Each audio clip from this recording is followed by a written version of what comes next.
오늘 주시는 우리 하나님의 말씀입니다. 잠언 23장 우리 22절부터 25절입니다.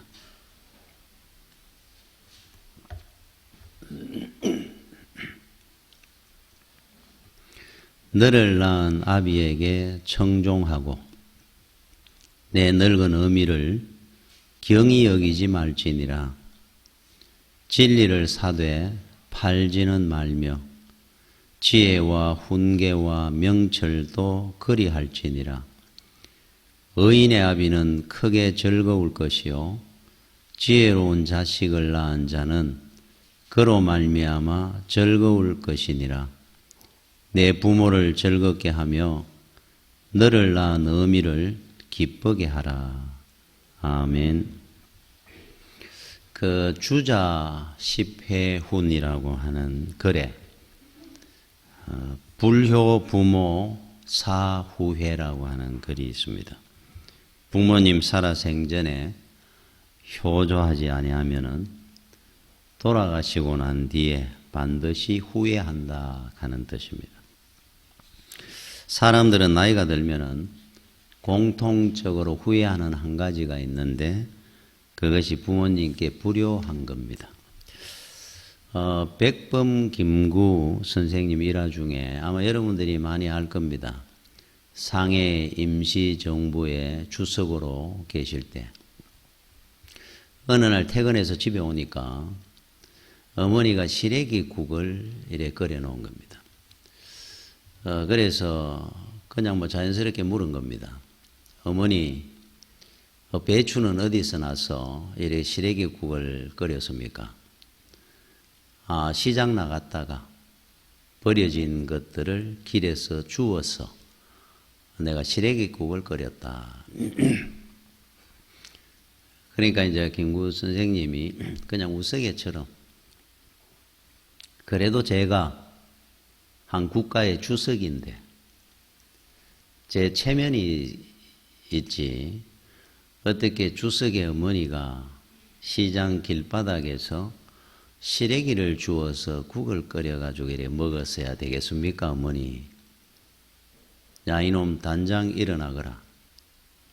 그래서 식사 도중에 일어나니까 종아리를 걷어라. 회초리로 심하게 때립니다. 갑자기 김구 선생님이 눈물을 흘리며 웁니다. 그때 어머니가 다 큰 놈이 종아리 몇 대 맞는다고 우느냐. 그때 김구 선생님이 이렇게 말을 했다 그러죠. 작년에 매질하던 그 어머니 힘이 올해는 더 약해진 것 같아서 마음이 아픕니다. 내 종아리가 아픈 것이 아니고 효자입니다. 아마 종아리 걷어라 그럴 때 걷는 자식도 잘 없을 것 같은데 오히려 어머니 건강을 걱정하니까 참 효자는 하늘이 준다 그러듯이 참 어려운 길이기도 하고 누구나 가기가 참 어려운 길입니다. 그래서 우리 하나님께서 우리에게 효도하라. 이 땅에 장수할 것이다. 뭐를 하야 그래가지고 상급을 말씀한 건 하나밖에 없습니다. 10계명에. 인간에게 주는 계명 5가지 중에 뭐냐 그러면은 그 6가지 첫 번째가 5계명에 내 부모를 공경해라 그랬어요. 장수할 것이다. 상급을 허락해 놨습니다. 효도는 가장 귀한 겁니다. 자, 오늘 본문에 부모님을 기쁘시게 하는 길을 가르쳐 주고 있어요. 자, 첫 번째, 너를 낳은 아비에게 청종하고. 청종이라는 것은 말씀을 잘 듣는 겁니다. 부모님이 하시는 말씀은 그 말씀을 그냥 앉아서 잘 들어드리는 거예요. 했는 말도 하고 했는 말도 하더라도 처음 듣는 것처럼 기쁜 마음으로 들어드리는 거. 이게 효도라 그럽니다. 근본인데 쉽습니다. 어떻게 보면 돈 드는 것도 아니고 효도 관광 보내달라는 것도 아니고 소고기 100건 사드리는 것도 아니고 들어드리면 돼요. 노동하는 것도 아니니까. 아, 효도라는 것이 뭐 쉬운 거구나. 자, 그러면은 혹 여러분들이 부모님이 돌아가셨으면 아마 기억날 거고 살아 계신다면 한번 시도를 해 보십시오. 참 청종한다는 이 말이, 이 말씀이 정말로 어려운 길이구나. 그래서 효도라는 것이 힘드는 거구나 라는 것을 느낄 겁니다. 잘 들어드려야 돼요. 자, 두 번째, 부모님이 가신 길을 즐거워하고 자랑스러워하는 겁니다. 이게 효의 근본입니다. 부모님의 그 인생을 존중해 드리는 겁니다. 하신 일을 자랑스러워하는 거예요. 그 김동훈 목사님은 초등학교 다닐 때 그 학교 아버님이 교사가 아니고 옛날에 소사라는 직업이 있었어요. 그 이래 굳은 일 같은 일에 학교 안에 하고 하는 소사였답니다. 김동훈 목사님은 대단한 분이잖아요. 그런데 이 아버지에 대한 자랑을 수시로 합니다. 이분이. 우리 아버지는 제가 다니던 초등학교 때 소사였었는데 자기는 학교 다니고 아버지는 소사였고 그런데 우리 아버지는 강직하시고 성실하신 분이셨다고 늘 자랑합니다. 어떤 아버지보다 우리 아버지는 훌륭한 아버지였고 내가 존경하는 아버지라고 자랑합니다. 이분은 효자입니다. 그래서 다른 거 볼 것도 없습니다. 부모는 자식을 자랑스러워합니다. 내 자식이 어떻든 간에. 근데 자식은 부모를 부끄러워하는 자식들이 많습니다. 불효자식입니다. 그 1890년에 나이 26세 우리나라에 선교사로 왔는 분이 있어요. 사무엘 마펫 선교사라고. 아마 여러분 마포 삼열 목사라고 이름을 들어보셨는데 바로 사무엘 마펫 선교사. 우리나라 말로 마포 삼열이라고 이름을 개명을 해가 있었는데 이분이 45년을 한국의 평양 지역을 중심으로 선교 활동을 했는 분입니다. 이분은 그 한국교회 아버지입니다. 여러분들이 혹시 모르셨다면은 언더우드 아펜셀러 선교사는 기억하고 이분을 잘 모르다면 꼭 기억해 놓으십시오. 한국교회 처음 생길 때 초대교회 때 1000여 개의 한국교회를 설립했는 분이고 한국의 최초의 신학교를 설립했습니다. 평양신학교라고. 이분입니다. 그래서 한국교회 아버지인데도 우리가 잘 모르고 있는 분이 많아요. 전국에 병원을 300여 개를 이분이 설립을 했습니다. 엄청나게 많은 일을 했죠. 목사를 800여 명을 배출을 했던 선교사님입니다. 이분은 45년은 선교활동 평양 그 지역을 중심으로 그래서 평양이 제2의 예루살렘이라 할 정도로 굉장히 뜨거운 신앙의 도시가 되었습니다. 자, 이분은 이제 소천하시고 양화진 외국인의 묘소에 지금 안장되어 있습니다. 그런데 그 아들이 샘 마펫 교수라고 미국의 아주 유수한 대학의 대학 교수입니다. 이분은 그냥 일반적인 교수가 굉장히 존경받는 총장 물망에 오를 정도로 존경받는 인물입니다. 그 아들이. 근데 이 아들이 한 번은 한국에서 온 그 유학 왔는 목사님과 이야기를 하는 중에 그러더라 그래요. 거기서 아주 이 사람은 존경받고 편안하게 잘 삽니다. 그런데 자기 마지막 꿈이 하나 있다라는 거예요. 뭐냐 그러니까 아버지가 목회하던 선교 사역을 했던 한국에서 뼈를 묻고 싶다는 겁니다. 언젠가는 내가 한국 가서 선교사의 활동을 한다는 거예요. 선교사로 반드시 한국에 갈 거고 모든 걸 다 버리고 한국에서 죽을 것이다. 아버지처럼. 왜 그러냐 그러니까 우리 아버지를 나는 진심으로 존경하니까 하더래요. 아버지를 존경하는 겁니다. 이분들은. 그래서 자기 가는 길을 결국은 접고 아버지 가신 길을 따라가겠다고 하는 게 꿈이라는 겁니다. 우리의 꿈이 돼야 되는 거예요. 나도 아버지처럼 살아야겠다 하는 것이. 그죠? 그 뿔이라는 그 소설이 있죠. 킨타쿤테의 그 후손들 그 노예에 대한 그 소설입니다. 알렉스 엘리라고 작가인데 이분이 자기가 그 킨타쿤테의 후예라는 사실을 알고 몇 날 며칠 울며 감격했다 그러잖아요. 킨타쿤테의 후예라는 것이 뭐가 그리 대단합니까? 그런데도 자기의 조상이 킨타쿤테라는 그 사실을 알고 너무너무 감격스러웠다. 거기에 비하면은 참 우리 부모님은 우리에게 믿음을 물려주시고 항상 희생하시고 헌신하셨던 우리 부모님은 정말 우리가 감격하며 존중해야 됩니다. 우리 부모님은 어떻게 사셨던지 간에 참 가난하게 사셨던 참 힘없는 못 배우고 사셨던 우리는 자랑스러워하고 존경해야 되는 겁니다. 여러분 성경에 나오는 그 이스라엘 사람들의 이름은 성이 없습니다. 모세, 뭐 바울, 뭐 사무엘 그 앞에 성이 없잖아요. 그런데 성이 왜 없느냐? 요즘은 유대인들이 성을 있습니다. 나라 잃고 디아스포라가 돼갖고 온 세계 갖고 흩어져 사느라고 각 지역, 각 나라마다 호적법에 따라서 호적법에 이름을 올려야 되니까 성을 만들었죠. 그 이후에. 이제 성을 갖고 있는데 옛날에는 성이 없습니다. 없는 이유가 뭐겠습니까? 하나님의 자녀라는 뜻입니다. 그래 인간의 성실을 그 사람들은 안 갖고 있습니다. 뭐 다윗이든. 그래 여러분 마태복음 1장 읽어보십시오. 성 없습니다. 지금 이름은 쫙 나옵니다. 그 사람들이 이름입니다. 그게 전부입니다. 뭐 예를 들어 일본 같은 경우는 뭐 히로히토, 천황, 아키히토, 뭐 나루히토 성이 없습니다. 그 사람들은 자기들은 태양신의 아들이라 그래서 성을 안 갖고 있다 그러죠. 그럼 아니면은 도요토미 히데요시라든지 이토 히로부미 성을 갖고 있습니다. 일본 사람도 원래는.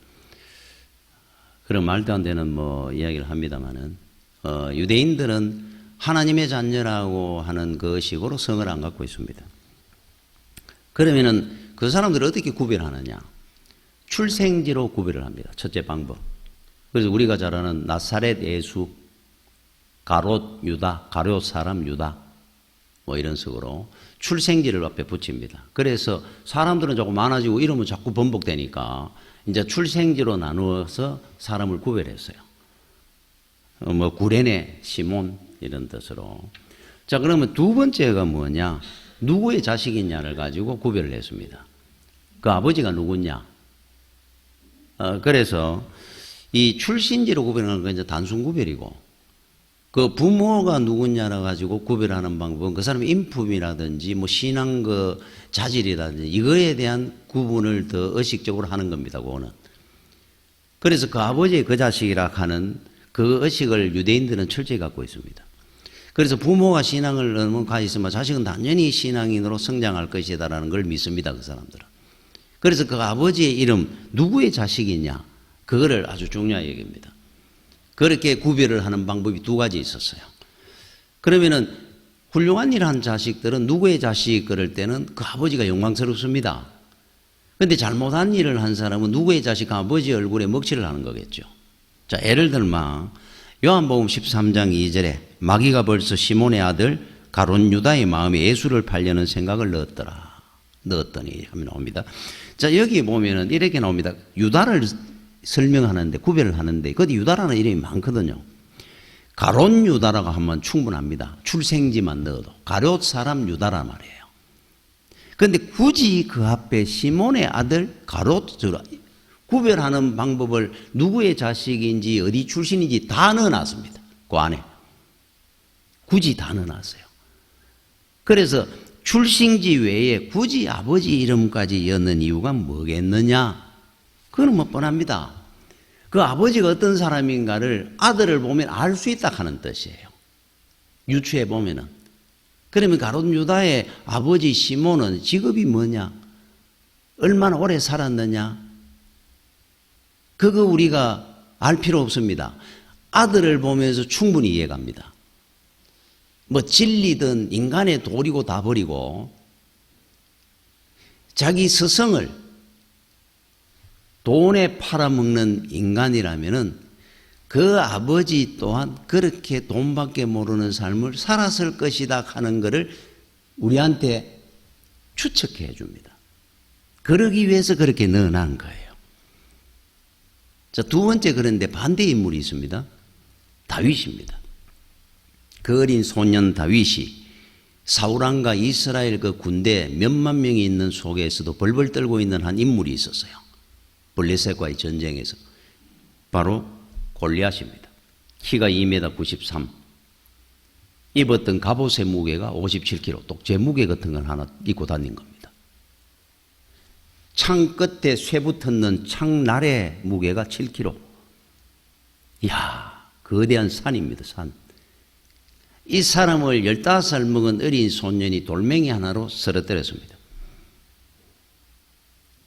얼굴도 못 들고 주저앉아 있던 이스라엘의 사울왕부터 이스라엘 군대가 얼마나 놀라워, 그 영웅적인 행동에. 자, 그래서 이제 사울왕 앞에 왔습니다. 사울왕이 뭐라고 물은 줄 압니까? 다윗을 보고. 네 이름이 뭐냐? 우리 같으면 이렇게 묻잖아요. 그런데 이렇게 묻습니다.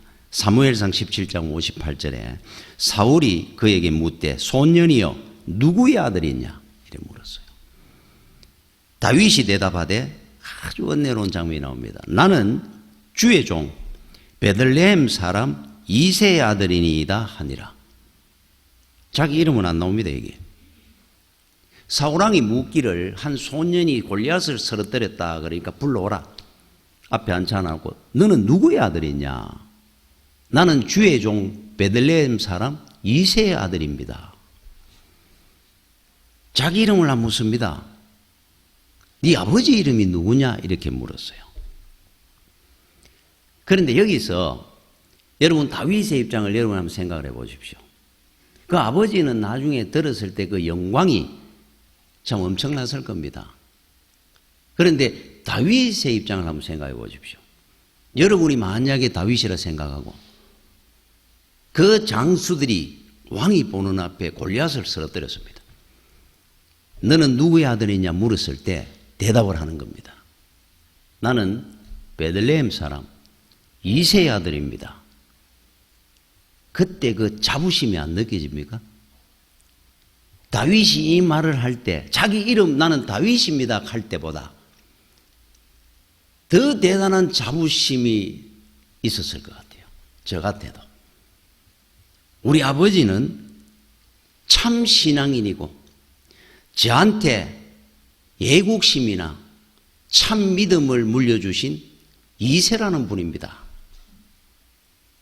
그래서 아들로 말미암아 멸류관을 누리는 겁니다. 이렇게 대답을 합니다. 아버지를 굉장히 자랑스러워하는 거죠. 아버지를 자랑스럽게 여기는 겁니다. 안 봐도 압니다. 이새가 어떤 사람인지 사울왕은 이제는. 이런 훌륭하고 멋진 아들을 뒀다고 한다면은 그 아버지는 안 봐도 아는 겁니다. 이런 아들이 돼야 된다는 거예요. 아버지에 대한 자부심. 그러면 우리가 한번 생각을 해보면 됩니다. 그럼 이새는 정말 어떤 사람이었을까? 여러분 이새에 대해서 많이 압니까? 기록이 많이 없습니다. 단지 추측컨대 마태복음 1장 5절 6절에 예수 그리스도의 족보가 나옵니다. 이름이 쫙 나옵니다. 살몬은 라합에게서 보아스를 낳고, 라합은 이새의 정조 할머니입니다. 보아스는 룻에게서 오벳을 낳고, 할머니입니다. 룻은. 아버지는 오벳입니다. 오벳은 이새를 낳고 이새는 다윗왕을 낳으니라. 자, 이새가 어떤 사람이냐고 보니까 정조 할머니가 라합이었어요. 할머니가 룻이라고 그럽니다. 기도의 할머니들입니다. 아버지가 정말로 신실한 신앙을 가졌던 오벳이라는 겁니다. 그 집안의 아들이 이새였다는 거예요. 그 아버지. 이새가 다윗왕을 낳았더라. 다윗이 그 아버지를 충분히 존중할 만할 것 같아요. 저 같아도. 여러분 이새는 아주 가난한 목축업 양 몇 마리 키우던 사람입니다. 가난했습니다. 집이. 그러나 다윗은 아버지 이새를 존경했던 겁니다. 자부심을 가지는 겁니다. 잘 먹고 잘 살지는 않지만 우리 아버지 같은 믿음의 사람이 없고 우리 아버지는 정직하고 성실하신 분이다. 왕 앞에도 내가 당당하게 너는 누구의 아들이냐? 나는 베들레헴 사람 이새의 아들입니다. 효자입니다. 이게. 부모에 대한 자부심이 있잖아요. 그렇다고 본다면은 2세도 홀로 된 2세가 아니니까 라합, 룻, 오벳 2세 혼자 2세가 아닙니다. 우리는 혼자 만들어지고 혼자 사는 거 아닙니다. 그렇다고 한다면 다윗 또한 그 할머니들 라합, 룻, 할아버지 오벳, 아버지 2세 혼자 골리앗과 싸운 거 아닙니다. 다윗은. 그분들의 기도와 그분들의 믿음이 그의 뒤에 받쳐주는 배경이 있었기 때문에 다윗은 담대하게 골리앗 앞에 나가고 골리앗을 쓰러뜨린 겁니다. 다윗은 그걸 아는 겁니다. 나는 내 혼자 골리앗을 쓰러뜨린 것이 아닙니다. 우리 믿음의 조상들이 기도와 나와 함께 했기 때문에 나는 골리앗을 쓰러뜨린 겁니다. 그 감사와 자부심이 있었어요. 그러니까 누가 효자냐? 부모에 대한 자부심이 있어야 됩니다. 자랑스러워야 됩니다. 나의 부모님이 얼마나 귀하고 참 훌륭하신 분인가를 인정하고 사는 거예요. 효자는. 불효자는 반대로 생각합니다. 이게 효의 근본입니다. 여러분 미국의 어느 그 유명한 대학에 대학 졸업식 때 꼭 상을 하나 주는 상이 있다 그래요. 졸업 참 훌륭한 일을 했던 그 해의 인물 이제 상을 줍니다. 졸업생들 앞에서. 아마 굉장한 그 뿌듯할 것 같아요. 후배들 앞에 원래의 인물로 이렇게 나와가지고 상을 받는다는 게. 거기에 이런 문장이 있다 그럽니다. 당신이 우리 가운데 함께 있다는 것을 우리는 영광스럽게 생각합니다.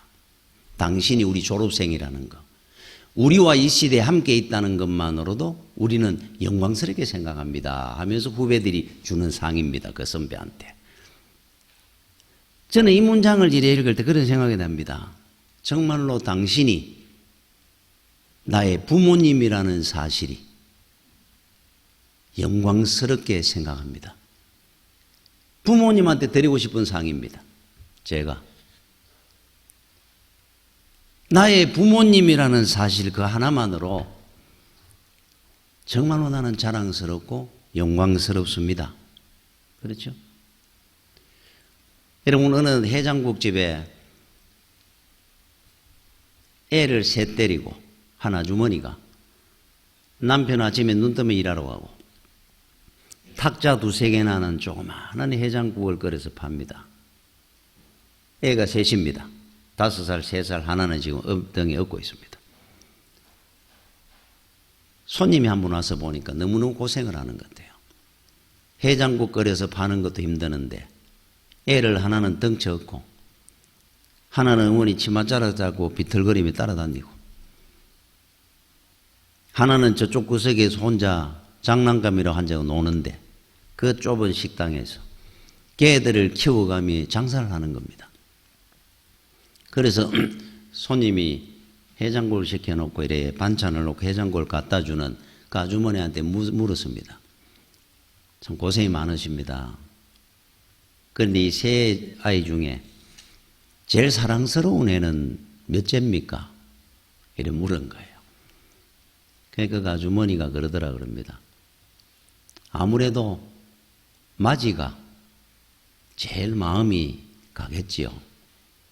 그러다가 아닌 것 같네요. 막내가 아무래도 마음이 제일 가는 것 같습니다. 그러다가 둘째가 이래 어머니 옆에 따라다니는데 보니까 너무너무 병약해 보여요. 걷다가 늘 비틀거리고 넘어지고 3살짜리가. 걔를 이래 잡고 일으키면서 얘가 다른 애들보다 특별히 약해가지고 참 제일 힘든데 아무래도 얘가 제일 마음이 갑니다. 그러니까 답이 뭡니까? 아이 셋이 다 사랑스러운 거예요. 얘를 보니까 얘는 맞이라 사랑스럽고 얘는 둘째는 약해가 마음이 가고 셋째는 막내니까 늘 사랑하고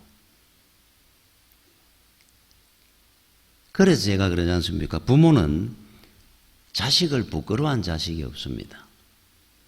자식이 자꾸 부모를 부끄러워해서 그렇지. 어머니의 사랑은 우리의 마음의 고향이라 그러잖아요. 이게 무슨 말인 줄 압니까? 여러분 그 6.25 전쟁 때 군인들이 전사를 하는데 거의 다가 마지막으로 죽을 때 의식을 잃고 죽는 사람이야 모르지만 의식이 있으면서 숨이 넘어갈 때는 마지막 단어 딱 하나는 어머니하고 죽었답니다. 전부 하나같이 어머니라고 부르더랍니다. 왜 그럴까요? 한경직 목사님이 나이가 90이 넘으셔가지고 영어를 그렇게 잘했는데 영어를 갖다 영어 성경을 읽었다 그러잖아요. 그냥 성경보다. 그 정도로 영어를 출중한 분이신데 나이가 이래 90이 넘어 후배 목사님한테 한번 그 이야기를 하더라 그러잖아요. 나이가 드니까 영어가 기억이 하나도 안 난다는 거예요. 영어가 못 읽겠다는 거예요. 다 잊어버렸다 그럽니다. 그런데 신기한 게 하나 있다 그러더라고요. 그게 뭐냐 그러니까 옛날에는 기억이 잘 안 났는데 나이가 90이 넘어가지고 나이가 들수록 어머니하고 했던 말들, 대화, 어머니하고 있었던 이야기는 갈수록 더 생생하게 떠오른다 그래요. 나이가 드니까 세상에 다른 건 이제 기억이 다 희미해지는데 어머니하고 있었던 일은 갈수록 더 생생하게 옛날에는 기억이 안 난 것도 기억이 난다 그래요. 나이가 드니까. 그래서 우리가 죽을 때 어머니하고 죽는 겁니다. 효도하고 살아야 된다는 이유입니다. 여러분 조선시대 때 숙종대왕이라고 굉장히 어진 분이 있었어요. 이분이 그 민정시찰 그러면서 일반 사복으로 갈아입고 많이 다녔다 그럽니다. 그거 하나만 봐도 훌륭한 왕일 것 같아요. 근데 이제 어느 날 하루도 자기 이제 신하들 이래 서로가 이제 한부 이제 사복을 갈아입고 이제 평복을 입고 가는 겁니다. 어느 마을을 지나가는데 한 사람이 보니까 낚시를 하고 있는데 삿갓을 쓰고 상복을 입고 낚시를 하더라는 거예요.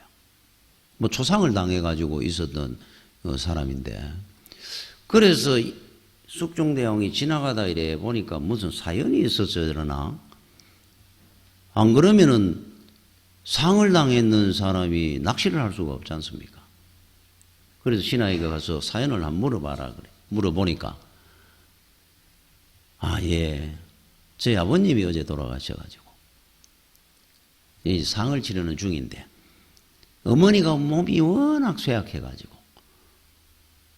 그래서 상 중인데도 제가 법도를 어기고 어머니 고기를 좀 꽈드리려고 하가 물고기를 잡고 있다는 거예요. 고개를 이래 숙여가지고 참 이게 너무너무 부끄럽습니다마는 어머니가 돌아가실 것 같아서.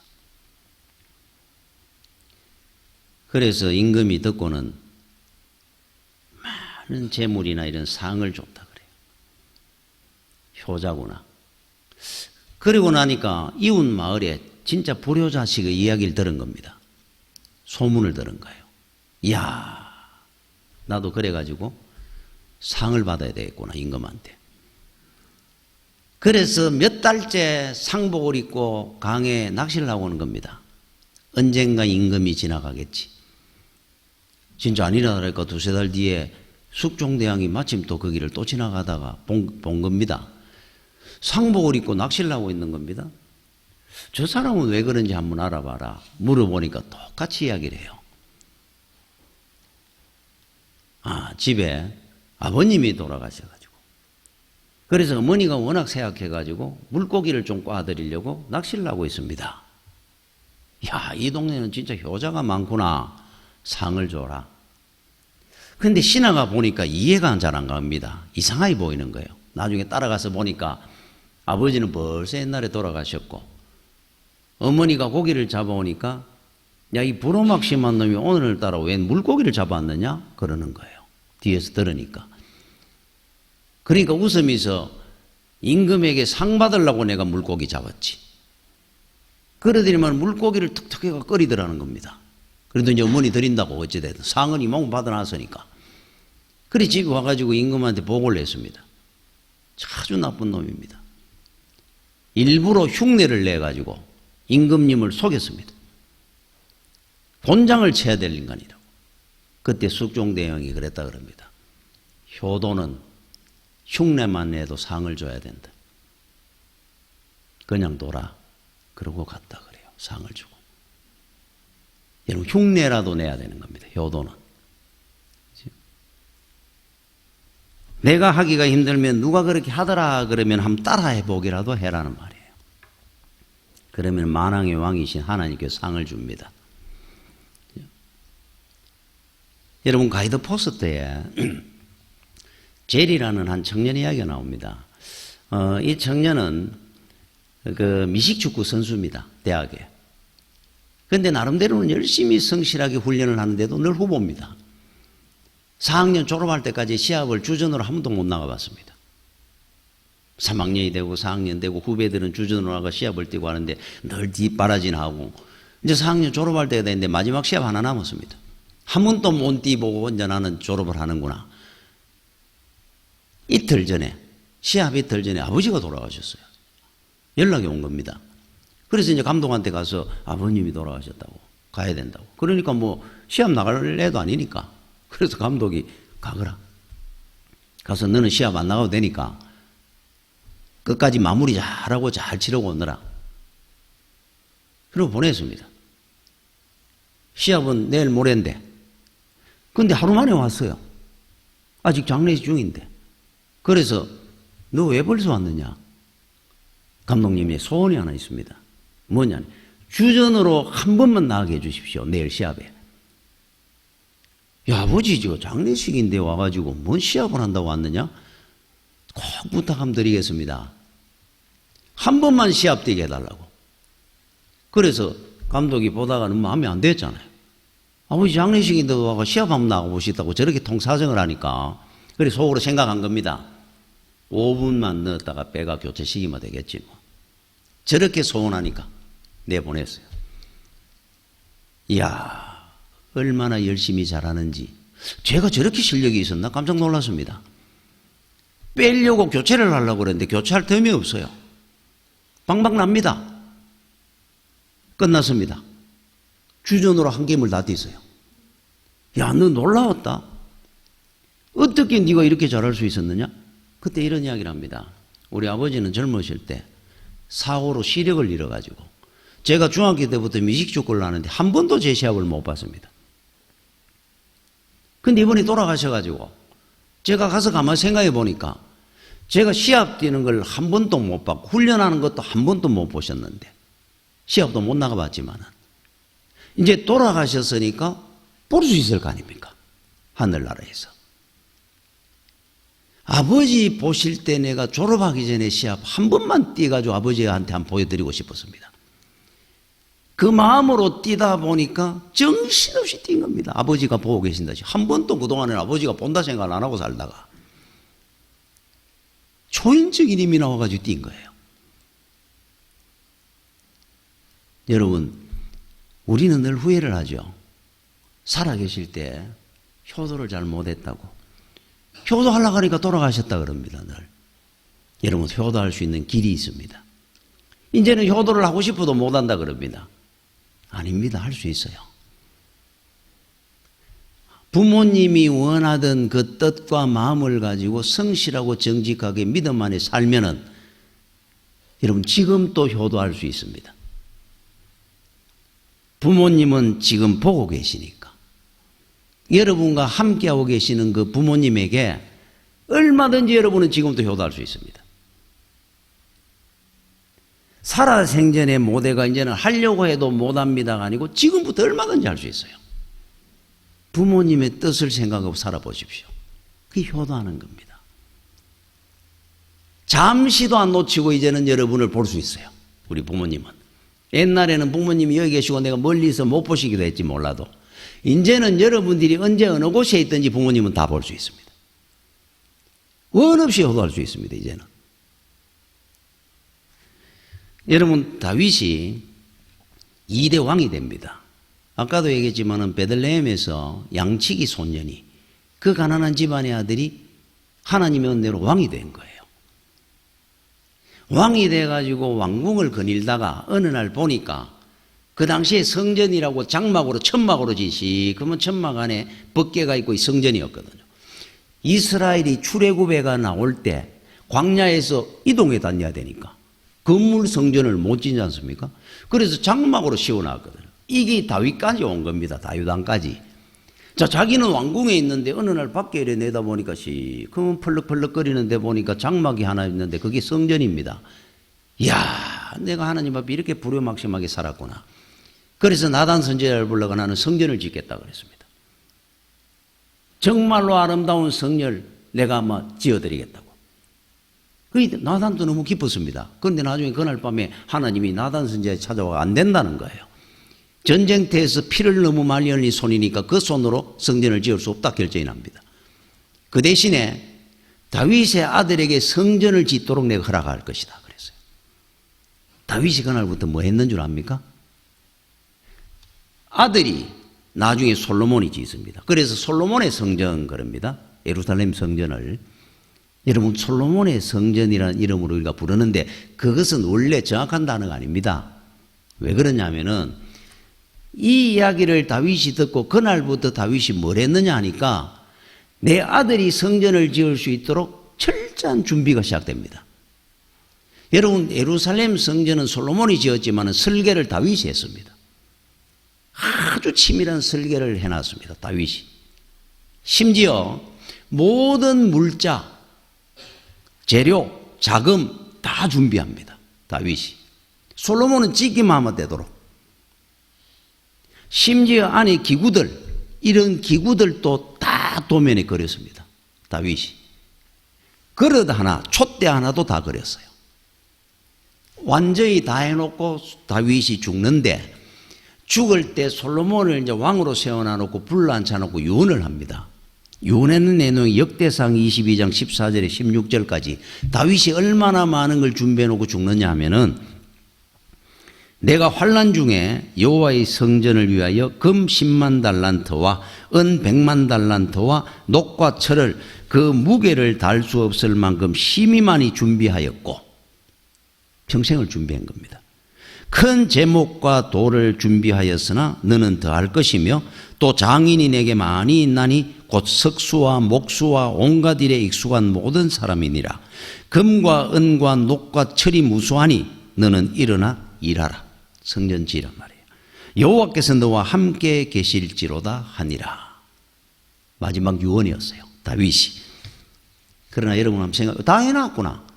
그럼 솔로몬은 거저 먹었구나. 안 그렇습니다. 여러분, 부모의 뜻이라고 자식이라고 다 이행합니까? 그거 다 챙겨놨는 거, 그거가 성전 지으라 한다고 아멘 하고 짓는 자식 솔로몬입니다. 그 사람이. 효자였거든요. 자식이라고 똑같지 않습니다. 자, 성전 건축을 시작하는데 솔로몬이 왕이 되고 안정되자마자 목재, 레바논의 백향목을 수입해 들렀습니다.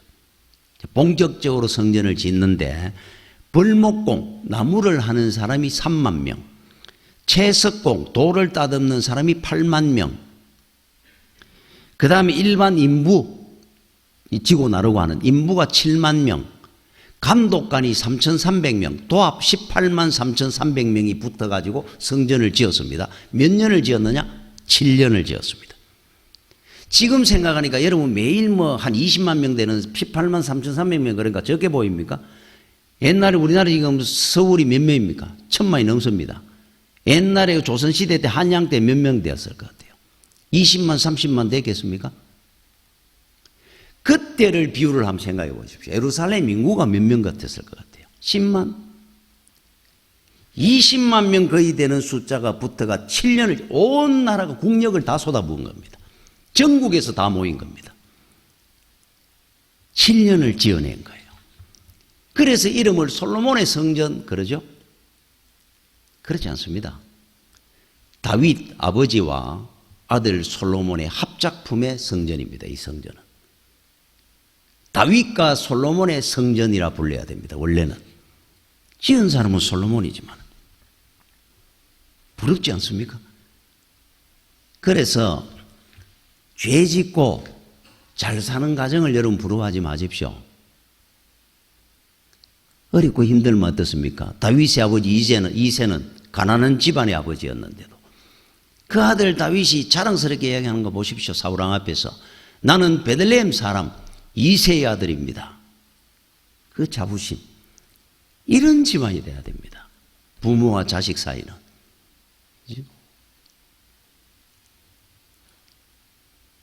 여러분들도 돌아가신 부모님이라도 자랑스러워해야 되고, 부모님은 지금 보고 계시니까 지금 또 나는 얼마든지 많이 효도할 수 있다는 생각을 하고 효자가 돼야 돼요. 지금이라도. 살아계신다면 당연히 효도하고 살아야 되겠죠. 제가 마지막으로 글을 하나 읽겠습니다. 서울여대 어버이날 맞아 사랑의 엽서 공모전 대상 받은 작품입니다. 글입니다. 저는 이 글을 읽을 때마다 늘 가슴이 찡합니다. 나에게 티끌 하나 주지 않은 거린들이 내게 손을 내밀 때면 불쌍하다고 생각을 했습니다. 그러나 나에게 전부를 준 어머니가 불쌍하다고 생각해 본 적은 없습니다. 나한테 밥 한 번 사준 친구들과 선배들은 고마웠습니다. 그러나 날 위해 밥을 짓고 밤늦게까지 기다리는 어머니께 감사하다고 생각해 본 적은 없습니다. 실제로 존재하지도 않는 드라마 속의 배우들 가정사에는 눈물을 흘렸습니다. 그러나 일상에 지치고 힘든 어머니를 위해 진심으로 눈물을 흘려본 적이 없습니다. 친구와 애인에게는 사소한 잘못 하나에도 미안하다고 사과하고 용서를 구했습니다. 그러나 어머니에게는 잘못을 수도 없이 많이 해도 용서를 구한 적이 없었습니다. 죄송합니다. 죄송합니다. 세상의 어머니는 위대하기에 어머니를 생각하며 이 글을 올립니다. 우리 아버지들도 마찬가지입니다. 사실은. 그죠? 우리 부모님은 정말 우리가 받은 거에 비해 아마 100만 분의 1도 어머니 감사합니다 말도 못 해보고 살은 것 같아요. 정말 친구들이 밥 한 번 삼아 잘 먹었다 고맙다고 그러면서. 그죠? 참 우리 부모님을 생각하면서 여러분들도 훌륭한 부모님들이 되시기를 바랍니다. 기도하겠습니다. 주의 은혜를 감사를 드립니다. 믿음의 대를 잘 이어가는 복된 가정들이 되도록 귀한 은혜 베풀어 주시옵소서. 훌륭한 부모님을 자랑하게 하시고 또 저희들 또한 자식에게 훌륭한 믿음의 부모가 되도록 귀한 은혜 베풀어 주시옵소서. 예수님 이름으로 기도드립니다. 아멘.